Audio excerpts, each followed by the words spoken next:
આજે પૃથ્વી પર ઘણા પ્રકારના ચર્ચ અને ધર્મો છે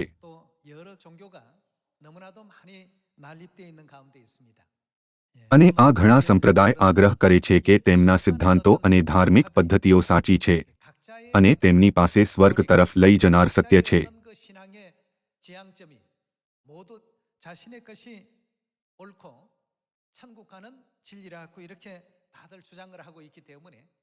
તેથી આવો આપણે આપણા પોતાના વિચારોને બાજુ પર રાખીએ અને આ સમજવા માટે થોડો સમય લઈએ કે પરમેશ્વર આ સ્થિતિ વિશે શું વિચારે છે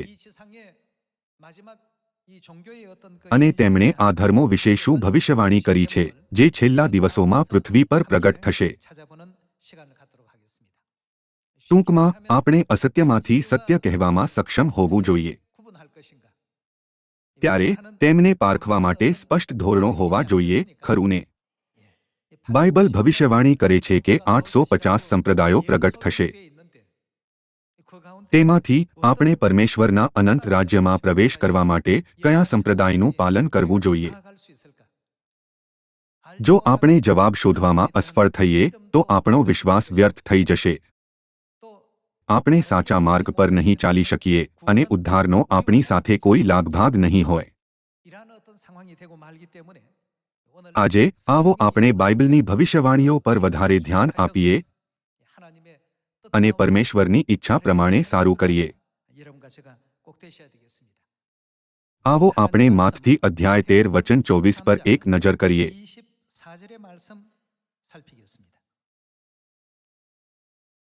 ઈસુએ તેઓની આગળ બીજું દૃષ્ટાંત કહ્યું, આકાશનું રાજ્ય પોતાના ખેતરમાં સારું બી વાવનાર માણસના જેવું છે। પણ માણસો ઊંઘતા હતા તેવામાં તેનો વૈરી આવીને ઘઉંમાં કડવા દાણા વાવીને ચાલ્યો ગયો। ઘરધણીએ પોતાના ખેતરમાં સારું બી વાવ્યું, પણ રાત્રે જ્યારે બધા ઊંઘતા હતા ત્યારે તેનો વૈરી આવ્યો અને કડવા દાણા વાવ્યા। વચન 26। પણ જ્યારે છોડવા ઉગ્યા ને તેમને ઉંબીઓ આવી ત્યારે કડવા દાણા પણ દેખાયા।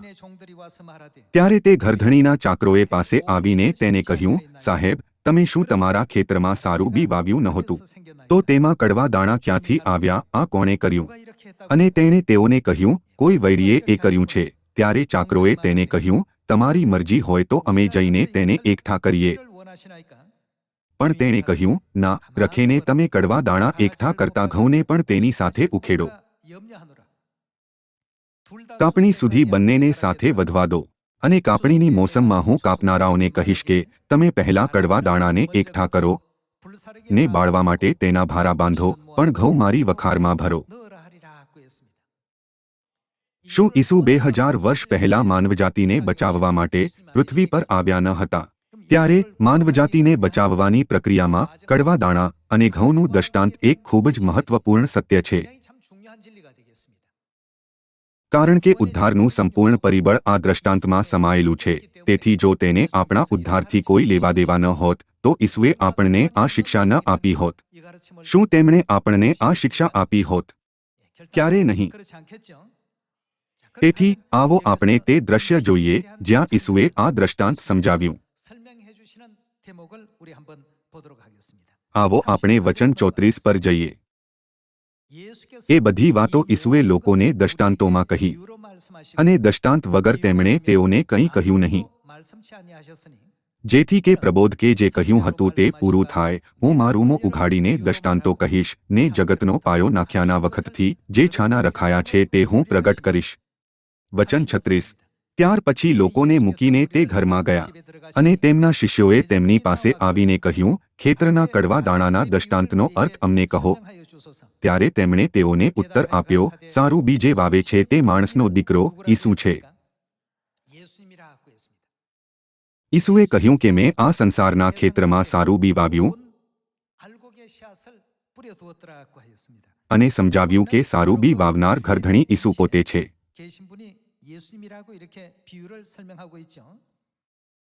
આવો આપણે વચન 38 જોઈએ। અને ખેતર શું છે?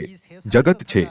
તે આ દુનિયાને દર્શાવે છે, અને સારા બી રાજ્યના સંતાન છે, પણ કડવા દાણા શેતાનના સંતાન છે। વચન 39 માં લખ્યું છે, અને જે વૈરીએ તે વાવ્યા તે કોણ છે? શેતાન છે. ઈસુએ આ દુનિયાના ખેતરમાં સુવાર્તાનું સારું બી વાવ્યા પછી વૈરી આવ્યો અને ઘઉંમાં કડવા દાણા વાવ્યા. અને કાપણી જગતનો અંત છે અને કાપનારા દૂતો છે. એ માટે જેમ કડવા દાણા એકત્ર કરવામાં આવે છે અને અગ્નિમાં બાળી નંખાય છે, તેમ આ જગતને અંતે પણ થશે. વચન 41. માણસનો દીકરો ઈસુ પોતાના દૂતોને મોકલશે ને તેઓ ઠોકર ખવડાવનારી બધી વસ્તુઓને તથા બીજા કોને એકત્ર કરવામાં આવશે. ભૂંડું કરનારાઓને બીજું સંસ્કરણ કહે છે, તે બધા જે દુષ્કર્મ કરે છે તેના રાજ્યમાંથી એકત્ર કરશે અને તેઓને બળતી ભઠ્ઠીમાં નાખી દેશે. આ દ્રષ્ટાંતમાં ઈસુએ વચન 30માં કહ્યું, કડવા દાણાને એકઠા કરો ને બાળવા માટે તેના ભારા બાંધો. અને વચન 42માં તેનું અર્થઘટન કર્યું, ભૂંડું કરનારાઓને બાળવા માટે તેમના ભારા બાંધો.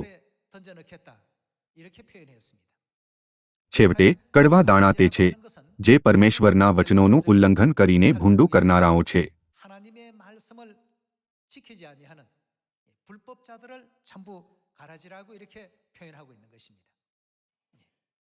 વચન 30માં ઈસુએ કહ્યું, કડવા દાણાને એકઠા કરો ને બાળવા માટે તેના ભારા બાંધો.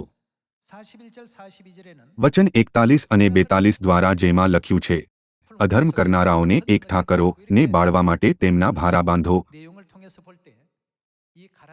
આપણે સંપૂર્ણ રીતે સમજી શકીએ છીએ કે કડવા દાણા તે લોકોને દર્શાવે છે જે પરમેશ્વરના વચનોનું પાલન નથી કરતા અને પરમેશ્વરના નિયમો અને આજ્ઞાઓનું પાલન નથી કરતા. માથથી અધ્યાય 13માં કડવા દાણા અને ઘઉંના દૃષ્ટાંત દ્વારા આપણે એક મહત્વપૂર્ણ મુદ્દો જાણવો જોઈએ. ખેતરમાં ઘઉં વાવનાર માણસનો દીકરો ઈસુ હતા. ઈસુએ સુવાર્તાનું સારું બી વાવ્યા પછી તેમનો વૈરી આવીને ઘઉંમાં કડવા દાણા વાવીને ચાલ્યો ગયો. અહીં આપણે ખાતરી કરી શકીએ છીએ કે બીજ, જે સુવાર્તાનું સત્ય ઈસુએ પ્રથમ ચર્ચના દિવસોમાં શીખવ્યું હતું, સૌથી શ્રેષ્ઠ અને સંપૂર્ણ સત્ય હતું.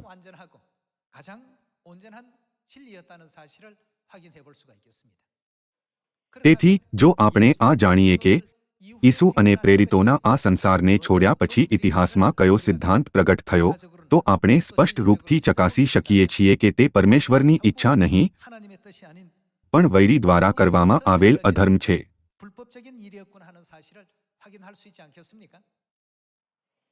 હવે આવો આપણે એક બીજી વાતની ખાતરી કરીએ અને પરમેશ્વરના વચન પર હાજી એક નજર નાખીએ. આપણે તેને ઐતિહાસિક અને સત્યના દૃષ્ટિકોણથી ચકાસી શકીએ છીએ.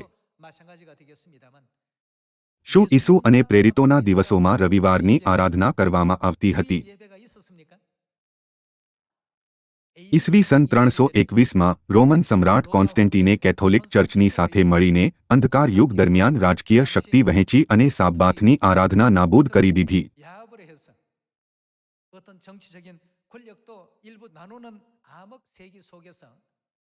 આ સમયથી રવિવારની આરાધના તેની શક્તિનો ઉપયોગ કરવા લાગી. ઈસવીસન 321માં કોન્સ્ટેન્ટીને રવિવારના કાયદાનો હુકમ કર્યો. રવિવારનો દિવસ વિશ્રામના દિવસ તરીકે નક્કી કરવામાં આવ્યો હોવાથી તેથી જેમણે સાબ્બાથની આરાધના પાળી હતી તેઓ કહેવા લાગ્યા, શું આ પવિત્ર દિવસે પરમેશ્વરની આરાધના કરવી શ્રેષ્ઠ નથી? આ રીતે રવિવારની આરાધનાને આજ દિવસ સુધી પરમેશ્વરની આરાધનાનો દિવસ માનવામાં આવે છે. તે પહેલા રવિવારની કોઈ આરાધના ન હતી. ઈસુ અને પ્રેરિતોએ અને તેમના શિષ્યો અને પછીની પેઢીઓએ નિરંતર સાબ્બાથ દિવસનું પાલન કર્યું.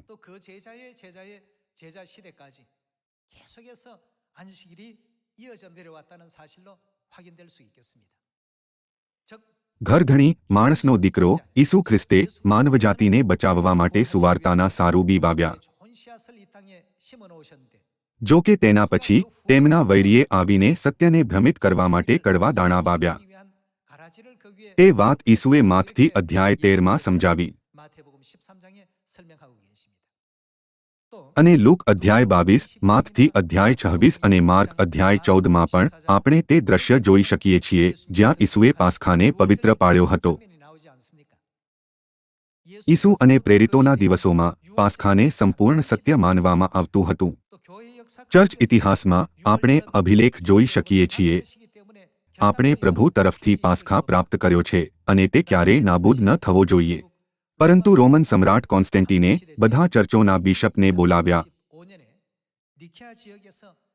અને ઈસવી સન 325માં નિકિયામાં કેથોલિક ચર્ચની સાથે મળીને પાસખાને નાબૂદ કરી દીધો.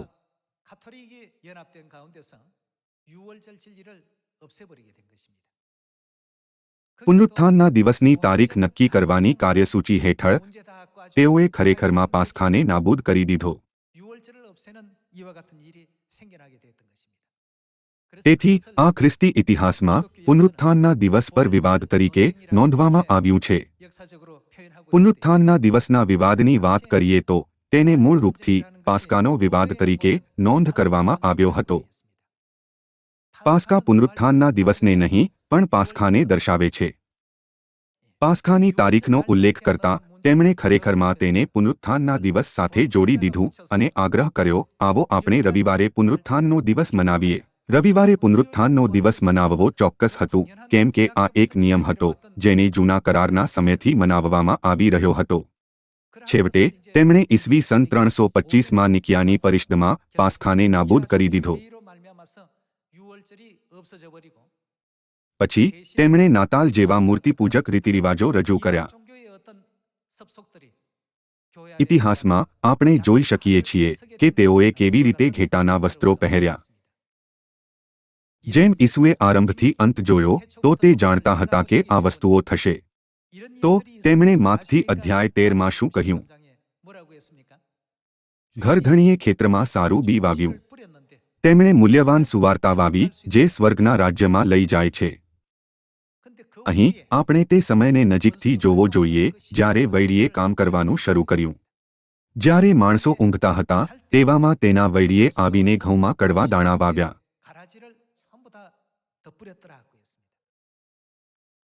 બધા લોકો, શું તમે ઘઉંના ખેતરમાં કડવા દાણા જોયા છે?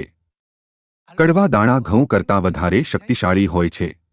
તેઓ ઘઉંથી પણ ઊંચા થાય છે. ભલે કડવા દાણા નથી વાવવામાં આવતા પણ તે કુદરતી રીતે ઉગે છે. તેનાથી ખરાબ આ વાત છે કે જેમ વૈરીએ ઘઉંમાં કડવા દાણા વાવ્યા તો તેઓ આ દુનિયામાં કેટલી વધારે સમૃદ્ધિ પામશે. ઈસુએ પહેલાથી જ ભવિષ્યવાણી કરી હતી કે છેલ્લા દિવસોમાં પરમેશ્વરના સાચા ચર્ચોથી વધારે કડવા દાણા જેવા ચર્ચ હશે.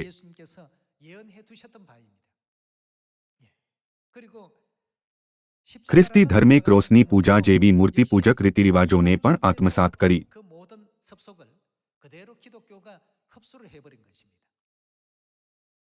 શું પહેલા પણ આવી વસ્તુઓ હતી? ના. પિતર, યોહાન અને યાકૂબે સાબ્બાત અને પાસખા પર્વ મનાવ્યો પણ નાતાલ ન મનાવી અને પુનરુત્થાનના દિવસે ઈંડા ખાવાનો રિવાજ નહોતો. ઈસુ અને પ્રેરિતોના આ દુનિયાને છોડ્યા પછી કંઈક નવું દેખાવા લાગ્યું.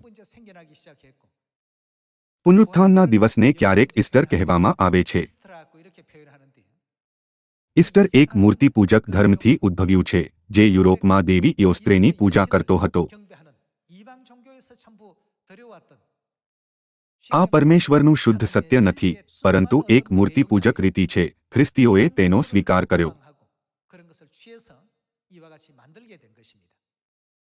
આ રીતે ખ્રિસ્તે વાવેલી સુવાર્તાથી અલગ વસ્તુઓનો સ્વીકાર કરવામાં આવ્યો અને હવે બધા ચર્ચ તેમને આપવામાં આવેલી સુવાર્તાની જેમ મનાવે છે.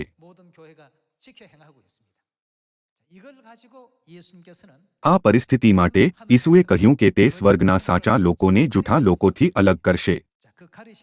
આવો આપણે માથથી અધ્યાય 7 જોઈએ. માથથી અધ્યાય 7 વચન 21. જેઓ મને પ્રભુ પ્રભુ કહે છે, પ્રભુ પ્રભુ કહેવાનો અર્થ છે ઈસુ ઈસુ.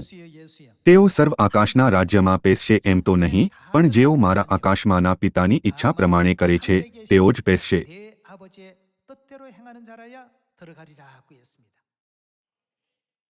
જો આપણે પ્રખર ધાર્મિક જીવન છતાં સ્વર્ગના રાજ્યમાં પ્રવેશ નથી કરી શકતા તો આપણે કેટલા દયનીય હોઈશું.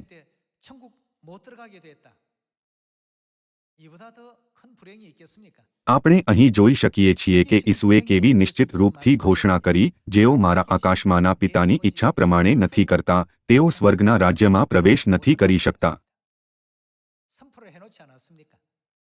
સ્વર્ગમાં સ્વર્ગીય નિયમો છે અને પૃથ્વી પર સાંસારિક નિયમો છે.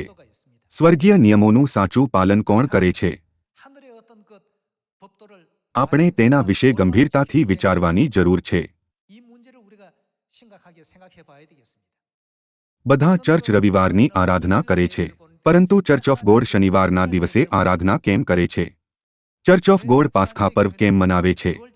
બીજા બધા ચર્ચની ઇમારતની ટોચ પર ક્રોસ સ્થાપિત કરે છે. ચર્ચ ઓફ ગોડ પાસે ક્રોસ કેમ નથી?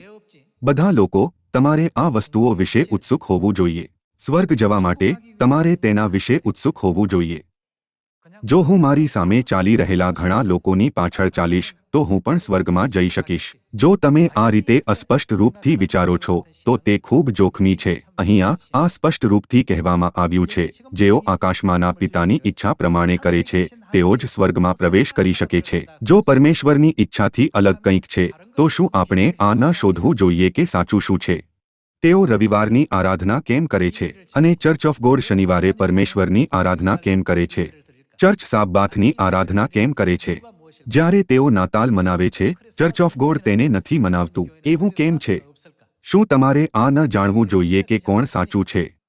તમારી પાસે એક પ્રશ્ન હશે. આ લખ્યું છે કે પિતા તથા પુત્ર તથા પવિત્ર આત્માને નામે લોકોને બાપ્તિસ્મા આપો, પણ તેઓ લોકોને નામથી નહીં પણ શીર્ષકોથી બાપ્તિસ્મા કેમ આપે છે? તેઓ કહે છે, હું આ વ્યક્તિને પિતા, પુત્ર અને પવિત્ર આત્માના નામથી બાપ્તિસ્મા આપું છું. પિતા, પુત્ર અને પવિત્ર આત્મા માત્ર શીર્ષક છે, નામ નથી. પણ પરમેશ્વરે બાઇબલમાં સ્પષ્ટ રૂપથી કહ્યું, પિતા તથા પુત્ર તથા પવિત્ર આત્માને નામે તેઓને બાપ્તિસ્મા આપો. ત્યારે પિતા પરમેશ્વરનું નામ, પુત્ર પરમેશ્વરનું નામ અને પવિત્ર આત્માનું નામ હોવું જોઈએ, ખરું ને? બધા લોકો, તમારે તેની ખાતરી કરવી જોઈએ. જો તમને લાગે છે, જેમ મને કહેવામાં આવ્યું હતું કે ચર્ચમાં આવીને બાપ્તિસ્મા લો, તેમ મેં બાપ્તિસ્મા લીધું છે, તે ખૂબ જોખમી છે. બધું જાણ્યા પછી તમારે તેને વ્યવહારમાં મૂકવું જોઈએ. તમારે જાણવું જોઈએ કે આ પરમેશ્વરની ઈચ્છા છે કે નહીં. એટલે આ લખ્યું છે, પણ જેઓ મારા આકાશમાંના પિતાની ઈચ્છા પ્રમાણે કરે છે તેઓ જ પેસશે. આવો આપણે વચન 22 જોઈએ. તે દિવસે ઘણા મને કહેશે કે, પ્રભુ, પ્રભુ, શું અમે તમારે નામે પ્રબોધ કર્યો નથી, અને તમારે નામે ભૂતોને કાઢ્યા નથી, અને તમારે નામે ઘણા પરાક્રમી કામો કર્યા નથી? ત્યારે હું તેઓને સાફ કહીશ કે મેં તમને કદી પણ ઓળખ્યા નથી. તે કોને ઓળખતા નથી? ઓ ભૂંડું કરનારાઓ, તમે મારી પાસેથી દૂર જાઓ. ભૂંડું કરવું અધર્મને દર્શાવે છે. અધર્મનો અર્થ છે નિયમશાસ્ત્રની વિરુદ્ધ જવું, નિયમશાસ્ત્રની વિરુદ્ધ કંઈક કરવું અને નિયમશાસ્ત્રની અવજ્ઞા કરવી.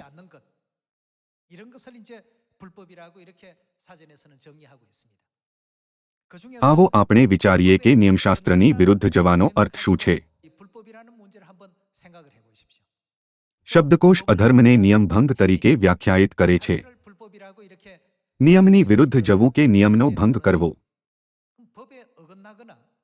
ઈસુ આપણને બાઇબલમાં શીખવી રહ્યા છે કે જે લોકો પરમેશ્વરના નિયમશાસ્ત્રની અવજ્ઞા કરે છે અને પરમેશ્વરના નિયમશાસ્ત્રની વિરુદ્ધ જાય છે તેઓ ક્યારેય સ્વર્ગના રાજ્યમાં પ્રવેશ કરી શકતા નથી.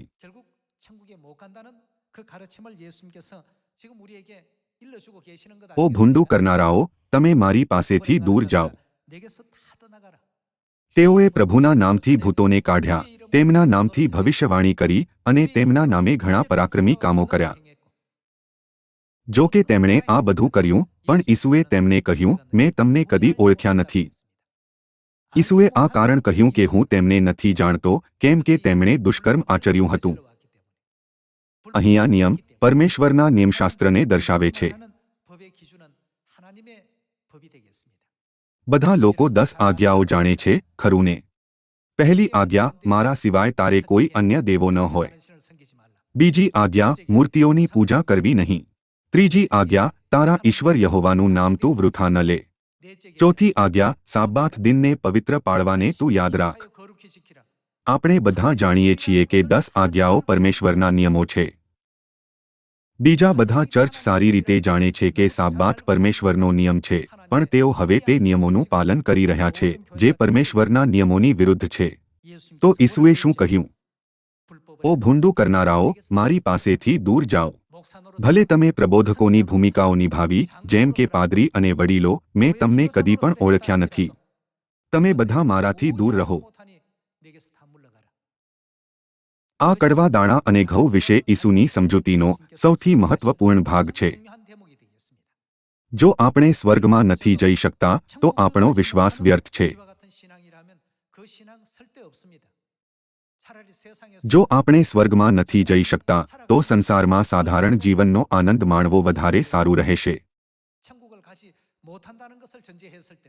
જો કે આપણે બધા પરમેશ્વર પર વિશ્વાસ કરતા, તે સાચો વિશ્વાસ રાખવાની ઈચ્છા સાથે સ્વર્ગ તરફ જઈ રહ્યા છે, જે આપણને બધાને સ્વર્ગમાં લઈ જાય છે.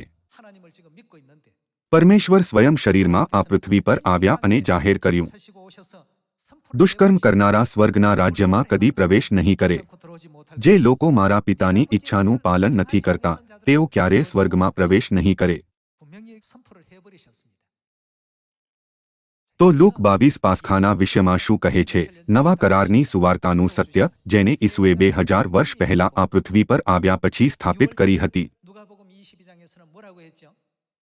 આ પ્યાલો તમારે માટે વહેવડાવેલા મારા લોહીમાંનો નવો કરાર છે. ઈસુએ ચોક્કસપણે આપણને આ શીખવ્યું.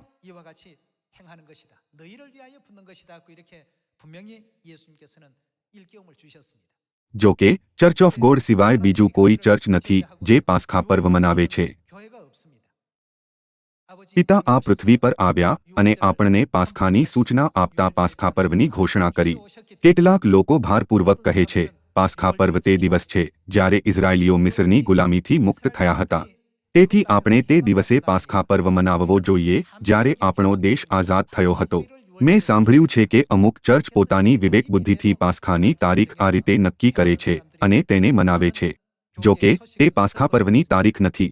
લેવીય અધ્યાય 23 વચન 4 બતાવે છે કે પાસ્ખા પર્વ ક્યારે મનાવવો જોઈએ.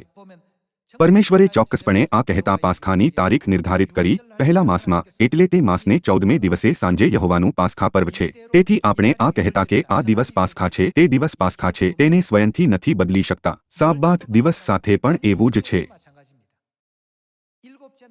પરમેશ્વરે 7મા દિવસને આશીર્વાદ આપ્યો ને તેને પવિત્ર ઠરાવ્યો. તેમણે તેને એક પવિત્ર દિવસ તરીકે નિયુક્ત કર્યો.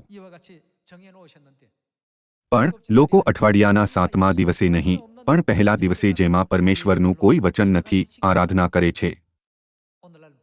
બહારથી તેઓ કડવા દાણાની જેમ ખૂબ ખીલ્યા અને સમૃદ્ધ થયા છે, પણ અંદરથી તેઓ તે ઘઉં નથી જે ખેડૂત ઈચ્છે છે.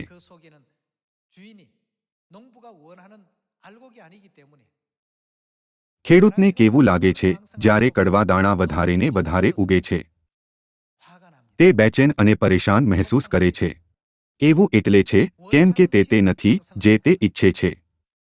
તો ઈસુએ કડવા દાણાના દ્રષ્ટાંત દ્વારા છેલ્લા દિવસોમાં કાપણી કરનારાઓને શું કહ્યું? કડવા દાણાને એકઠા કરો ને તેને અગ્નિમાં ફેંકી દો, પણ ઘઉં મારી વખાર, સ્વર્ગીય વખારમાં ભરો. ભાઈઓ અને બહેનો, અહીંયા જ્યારે આપણે માથથી અધ્યાય 7 અને 13માં ઈસુના વચનોને એક સાથે રાખીએ છીએ, તો આપણે જોઈ શકીએ છીએ કે ઈસુ ખરેખર શું ઈચ્છે છે. સ્વર્ગમાં પ્રવેશ કરવા માટે આપણે પ્રબોધકો, પાદરી, વડીલો અને તેના જેવી ભૂમિકાઓથી વધારે શું કરવાની જરૂર છે? આપણે પહેલા સ્વયંને પૂછવાની જરૂર છે, શું હવે મને જીવનનું તે સત્ય પ્રાપ્ત થયું છે જેનો પરમેશ્વરે જ્યારે આ પૃથ્વી પર આવ્યા ત્યારે માનવજાતિને બચાવવા માટે પ્રચાર કર્યો હતો? શું હું સત્યને પાળી રહ્યો છું કે નહીં? આ વધારે મહત્વપૂર્ણ છે, ખરું ને? એટલે ઈસુએ કહ્યું, ઓ ભૂંડું કરનારાઓ, મારી પાસેથી દૂર જાઓ. અધર્મનું પાલન કરવાનો અર્થ છે નિયમની વિરુદ્ધ જવું, નિયમનું ઉલ્લંઘન કરવું કે નિયમ ભંગ કરવો. તેઓ તેમના ઘરની દિવાલો પર સાબ્બાત દિનને પવિત્ર પાળવાને તું યાદ રાખ આજ્ઞાને લગાવે છે, પણ તેઓ સાબ્બાતનું પાલન નથી કરતા. તે ખેદજનક છે. તો પણ તેમને વિશ્વાસ છે કે તેઓ સ્વર્ગ જઈ શકે છે. આવો આપણે એફેસીઓ અધ્યાય 2 વચન 19 પર એક નજર કરીએ. માટે તમે હવે પારકા તથા વિદેશી નથી, પણ પવિત્રોની સાથેના એક નગરના રહેવાસી તથા ઈશ્વરના કુટુંબના માણસો છો. પ્રેરિતો તથા પ્રબોધકોના પાયા પર તમે બંધાયેલા છો. પ્રેરિતો તથા પ્રબોધકોના વિશ્વાસના પાયા પર, એટલે સત્યના પાયા પર આપણે બાંધવામાં આવવું જોઈએ. ઈસુ ખ્રિસ્ત પોતે તો ખૂણાનો મુખ્ય પથ્થર છે. તેમનામાં દરેક બાંધણી એકબીજાની સાથે યોગ્ય રીતે જોડાઈને પ્રભુમાં વધતા વધતા પવિત્ર મંદિર બને છે. તેમનામાં તમે પણ ઈશ્વરના નિવાસને માટે આત્મામાં એકબીજાની સાથે જોડાઈને બંધાતા જાઓ છો.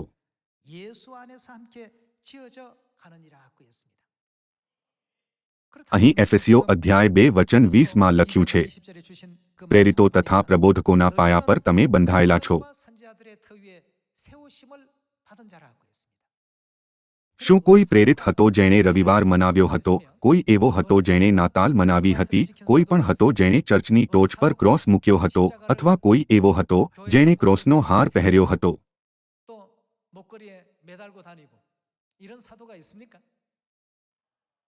બાઇબલ કહે છે, પ્રેરિતો તથા પ્રબોધકોના પાયા પર આપણે સાચી રીતે જાણવાની જરૂર છે કે પ્રેરિતોનો વિશ્વાસ કેવા પ્રકારનો હતો. બાઇબલ આપણને સ્પષ્ટ રૂપથી શીખવે છે, પ્રેરિતો તથા પ્રબોધકોના પાયા પર તમે બંધાયેલા છો. ત્યારે પ્રેરિતોએ કયા નિયમો અને આજ્ઞાઓનું પાલન કર્યું?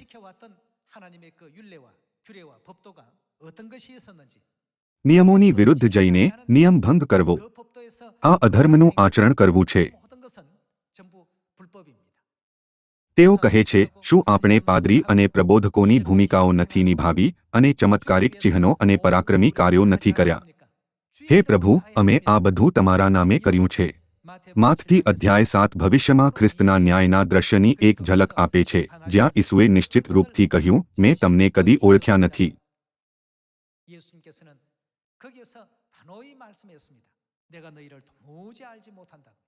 ઈસુએ એવું કેમ કહ્યું?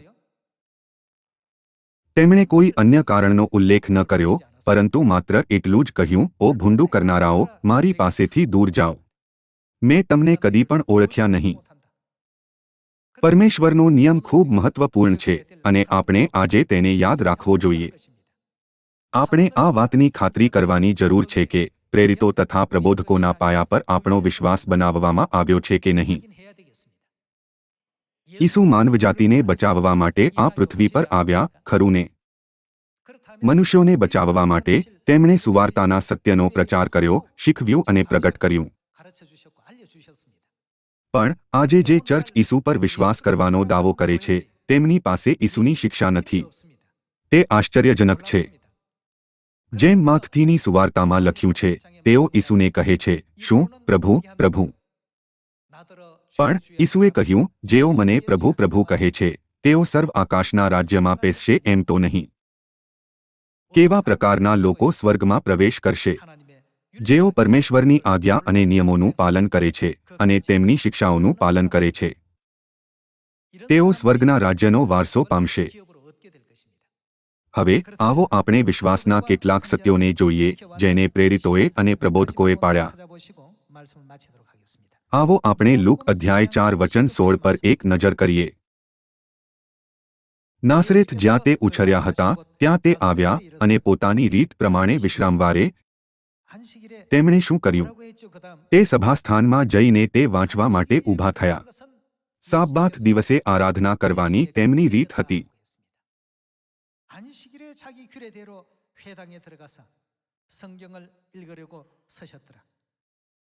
લુકની સુવાર્તા અધ્યાય 4માં ઈસુએ યશાયાની ભવિષ્યવાણી પર ઉપદેશ આપ્યો અને તેને સમજાવ્યું.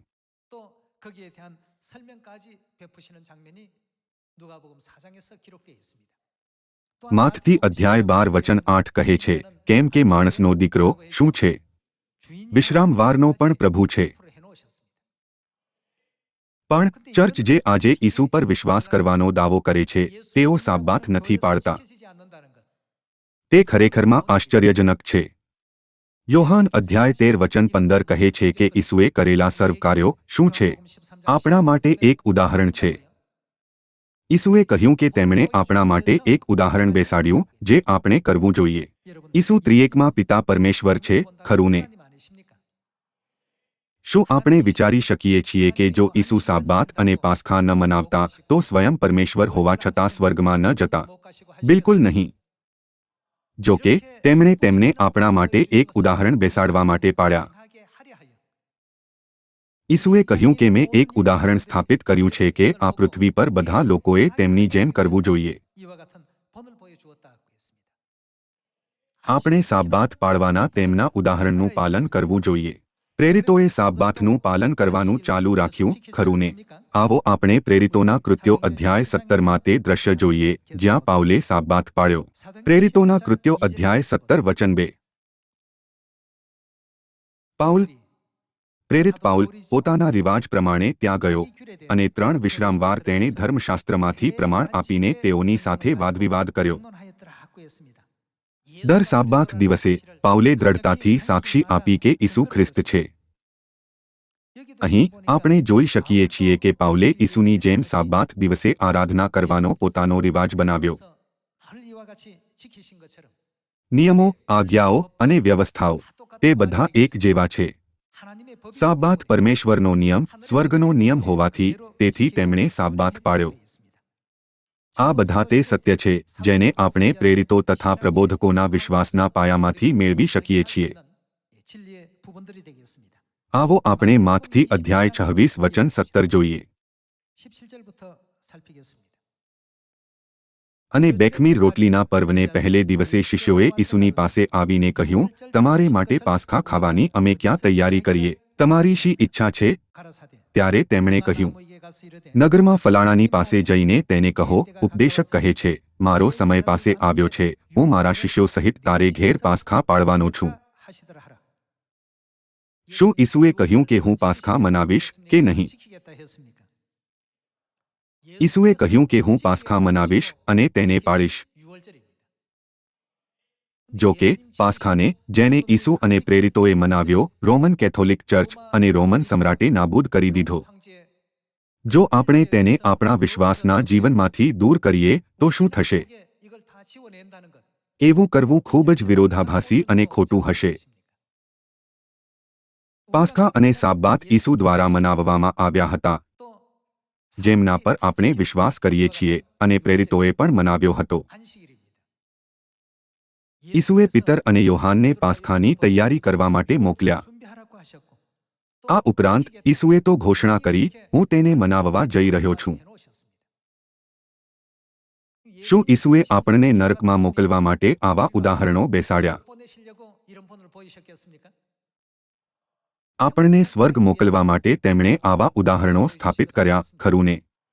તેમણે ઉદાહરણો બેસાડ્યા જેથી આપણે સ્વર્ગીય નિયમોનું પાલન કરીએ. તેથી જ એફેસીઓ અધ્યાય 2 કહે છે, પ્રેરિતો તથા પ્રબોધકોના પાયા પર તમે બંધાયેલા છો.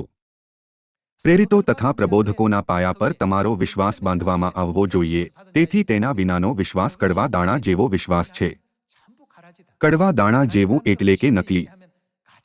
આવા વિશ્વાસ સાથે આપણે ક્યારે સ્વર્ગમાં પ્રવેશ નથી કરી શકતા.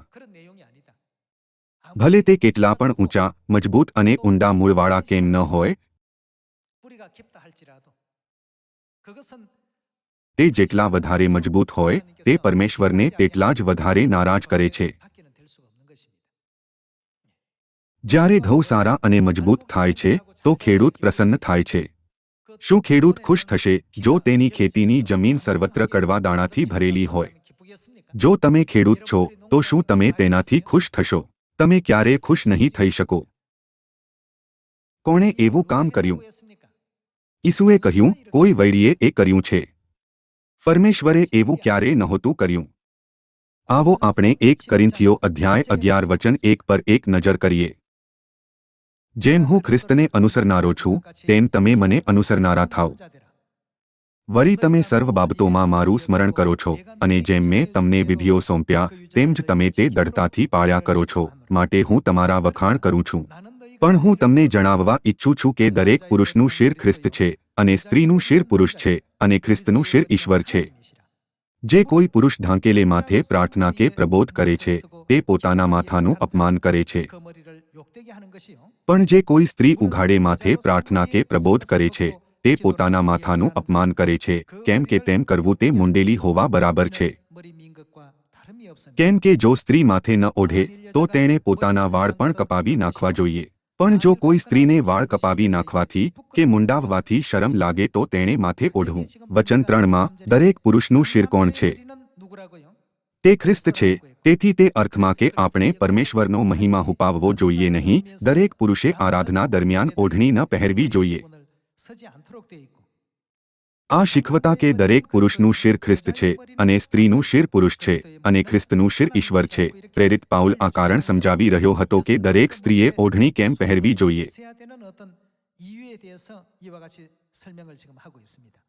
અને આવો આપણે વચન 9 પર જઈએ. અને પુરુષને સ્ત્રીને માટે સર્જાવવામાં આવ્યો નહોતો, પણ સ્ત્રીને પુરુષને માટે. આ કારણથી સ્ત્રીને ઘટિત છે કે દૂતોને લીધે શું અધિકારને આધીનતાની નિશાની તે પોતાને માથે રાખે. પ્રેરિત પાઉલે કહ્યું કે અધિકારને આધીનતાની નિશાની તે પોતાને માથે રાખવું જોઈએ. પ્રથમ ચર્ચના સમયનું કોરિન્થ હવે યુરોપમાં છે. પ્રેરિત પાઉલે યુરોપના ચર્ચને આ સંદેશ મોકલ્યો. સ્ત્રીઓ આરાધના દરમિયાન પુરુષો અને સ્ત્રીઓ બંનેની સમાનતા માટે આ કહેતા બૂમ પાડતી રહી, જ્યારે પુરુષો નથી કરતા તો માત્ર સ્ત્રીઓને જ ઓઢણી કેમ પહેરવી જોઈએ. ત્યારે પ્રેરિત પાઉલે તેમને સ્વર્ગીય નિયમ વિશે જ્ઞાન આપ્યું.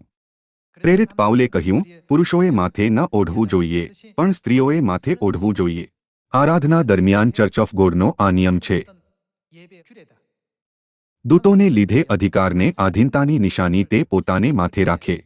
તેણે માત્ર સ્ત્રીઓને એવું કરવા માટે કહ્યું. સત્યના આ બધા નિયમો પ્રથમ ચર્ચના વિશ્વાસ પર આધારિત છે, જ્યાં પ્રેરિતોએ અને પ્રબોધકોએ સુવાર્તાનું કાર્ય કર્યું.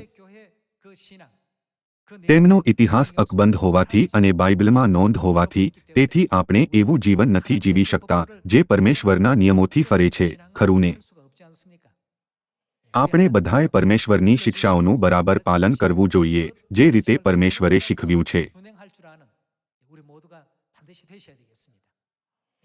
જો કે ત્રીજી અને ચોથી સદી દરમિયાન ઈસુ અને પ્રેરિતોના આ સંસારને છોડ્યા પછી ચર્ચોમાં ઘણા મૂર્તિપૂજક રીતિરિવાજો દાખલ કરવામાં આવ્યા અને આજે ચર્ચોમાં આટલા પ્રચલિત છે.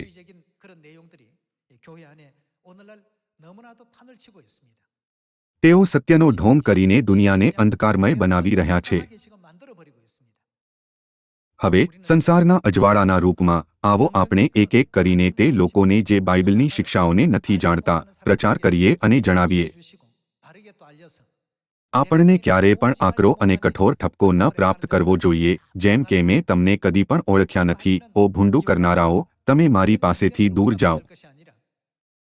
પરંતુ આ રીતે વખાણ પ્રાપ્ત કરવા જોઈએ કે તમે પરમેશ્વરની આજ્ઞાઓનું પાલન કરતા સખત મહેનત કરી છે.